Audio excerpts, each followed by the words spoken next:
Hello folks and welcome to this week's Music Alert. Now last week I offered you a full video devoted to CD.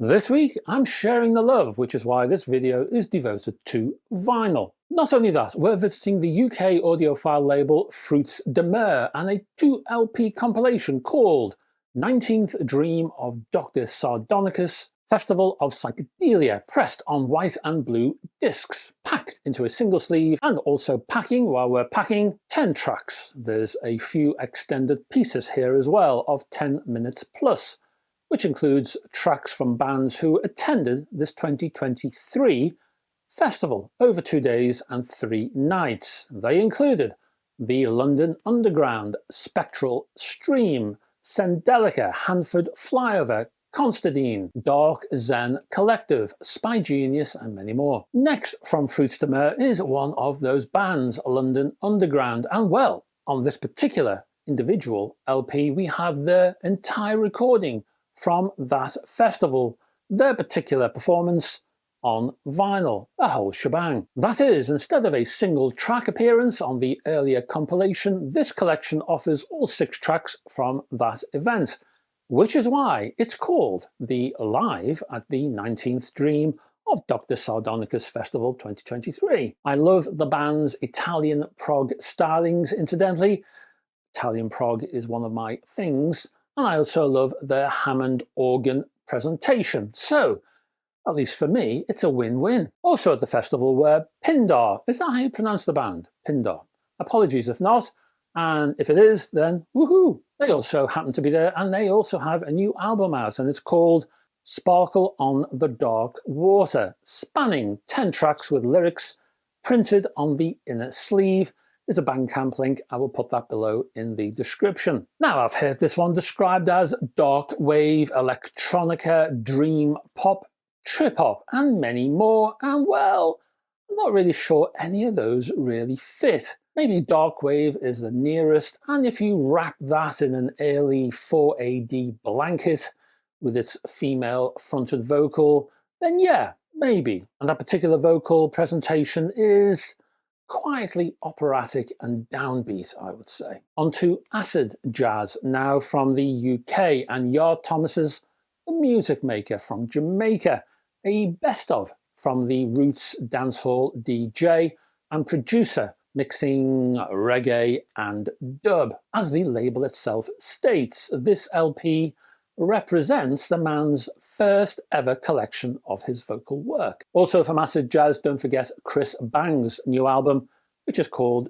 Dream World. Now this Latin jazz outing will play havoc with your hips, which threaten to fall off my body after listening to this particular one. Over to the UK label Demon now, and a double album called The Mod Top 40, which is pretty self-explanatory, I would say. I must also add that this one does have a link to the earlier label I was talking about, Acid Jazz, because that label's Eddie Pillar worked with Demon on the track listing here, and that track list includes all kinds of interesting people like Doris Troy, Betty Everett, Lee Dorsey, Bobby Sheen, Bessie Banks, and many more.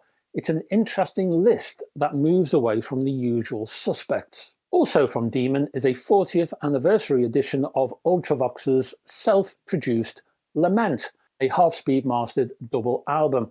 Now there are vinyl and CD box sets out there, but this is the, I suppose, compact version, you might say. This is also the album that featured the nuclear war referencing Dancing with Tears in My Eyes, which actually played as a musical accompaniment, you might say, to the, well, as we now know, probably the closest we ever got to nuclear war around that particular time. In fact, it was just before this single was released.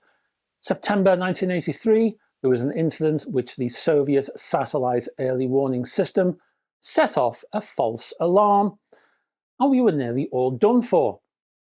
I'm serious, it was that close. We were nearly all toast, people, and Ultravox knowingly keyed into that moment with their dancing single. The video itself was rather traumatic. I don't know if you've ever seen it. This particular incident wasn't declassified until 2015, so no one knew what was going on back then, but my goodness, things nearly kicked off. Anyway, back to the music, and the other singles included the title track and another one called One Small Day. This particular release is limited to 3,000 copies worldwide, includes not one but 2 etched B-sides and an insert, plus that distinctive Peter Saville black on black sleeve art. Next is Cat Stevens and the album Foreigner, as opposed to Foreigner with the album Cat Stevens. This is a reissue of the Ireland release from 1973, a very busy,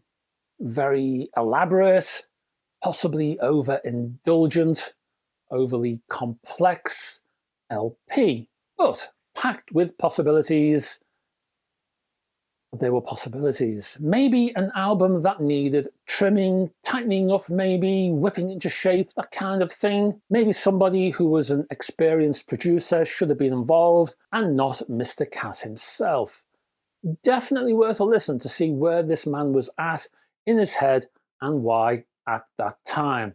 After all, this album is just part of the man's artistic narrative. Next, pressed on neon yellow vinyl, is the Bristol-based Ismael Ensemble and their new album Rituals on the 7 Songs label.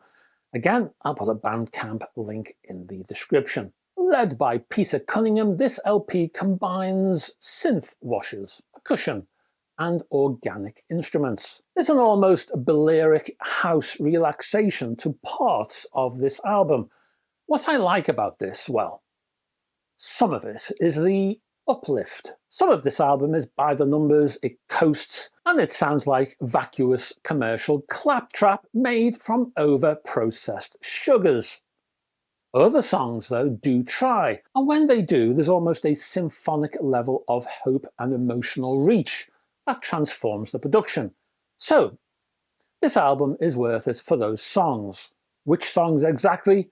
Buy the album and find out. Do the work. Finally, as a change of pace, 2 LPs from Crass Records. First, we have the Redditch combo, The Cravats, and the single Rub Me Out, originally released on Crass in 1982 with When Will We Fall on the flip. This is a powerful post-punk outing. Also, just as a slight tangent, check out lead vocalist The Shen's 2021 book with the same name, Rub Me Out, featuring a host of lyrics and accompanying notes. Both tracks are present here on this excellent release as a 12-inch disc, plus a fold-out poster sleeve. Also check out a similar package, 2 tracks on a 12-inch from the band Rubella Ballet, and the track Money Talks, who apparently dressed in day glow clothes and performed with ultraviolet light, something I've only experienced myself once during a Kraftwerk concert, and that was quite an experience. Back to Rubella Ballet though, and this has a kind of a Susie Sue